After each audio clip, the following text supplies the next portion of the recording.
intolérance aux hydrates de carbone chez un certain nombre de patients, et en particulier chez un tiers des patients atteints de SLA, ce qui est beaucoup plus fréquent que dans la population générale, et en particulier à l'âge de survenue de la maladie.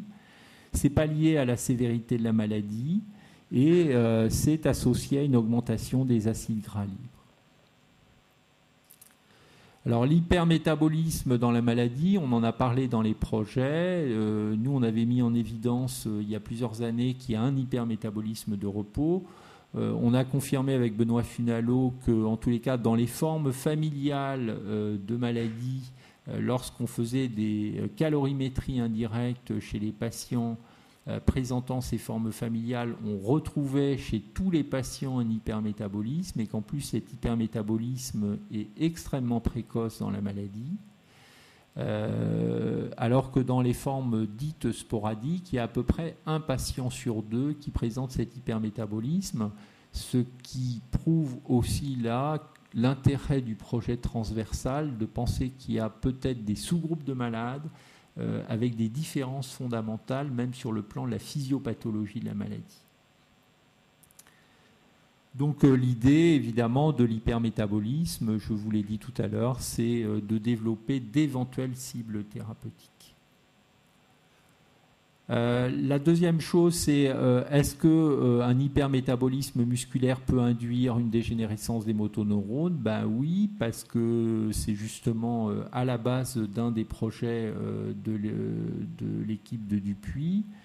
Et ils ont démontré que lorsqu'ils sont capables d'induire un hypermétabolisme musculaire, eh bien, ils étaient capables d'induire des modifications des jonctions neuromusculaires et d'induire une dégénérescence des motoneurones. Sur le plan de l'évaluation respiratoire, vous savez que les patients sont évalués de manière très très régulière parce que évidemment l'atteinte des muscles respiratoires, en particulier le diaphragme, mais également les muscles abdominaux, sont extrêmement importants à évaluer. Et on peut proposer évidemment aux patients de faire ce qu'on appelle des gaz du sang, c'est-à-dire de faire des prélèvements au niveau des artères ou bien au niveau des capillaires pour pouvoir doser soit la pression en oxygène, soit la pression en gaz carbonique. On sait que la présence d'un taux anormalement élevé de gaz carbonique dans le sang est un facteur péjoratif qui traduit évidemment une insuffisance respiratoire, mais c'est un signe qui est très tardif en pratique clinique, et que donc c'est vrai qu'on a envie de développer d'autres techniques qui nous permettraient d'avoir des marqueurs plus précoces.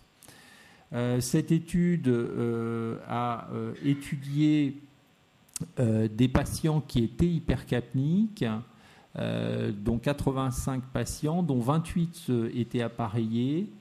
Et on voit qu'en tous les cas, même chez les patients, enfin surtout chez ces patients hypercapniques qui peuvent bénéficier d'une ventilation non invasive au masque, eh bien la survie est de 10 fois celle des patients qui n'ont pas de ventilation non invasive.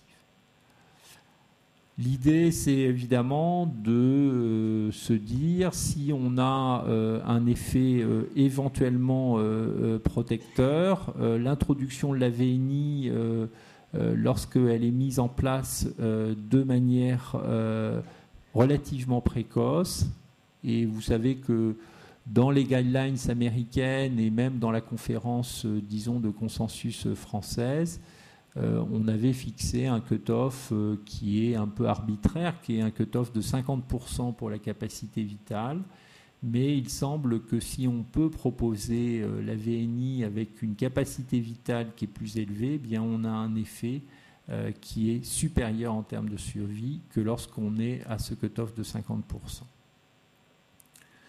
En sachant que la CV, la capacité vitale, n'est peut-être pas le meilleur marqueur, qu'on a d'autres marqueurs d'évaluation de la force des muscles inspiratoires et en particulier du diaphragme, ce qu'on appelle le sniff test, qui est donc la pression de reniflement, qui est un indicateur de la force du diaphragme.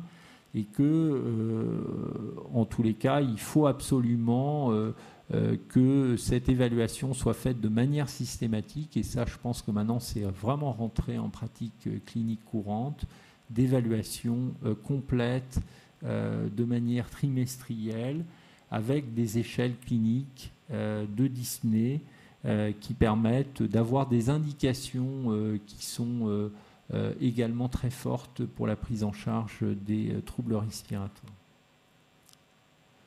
Bon, c'est la dérégulation de la réponse à l'hypoxie. Je vous ai parlé de l'équipe de David DeVos. Et, bon, évidemment, il n'est pas tout seul à travailler à Lille.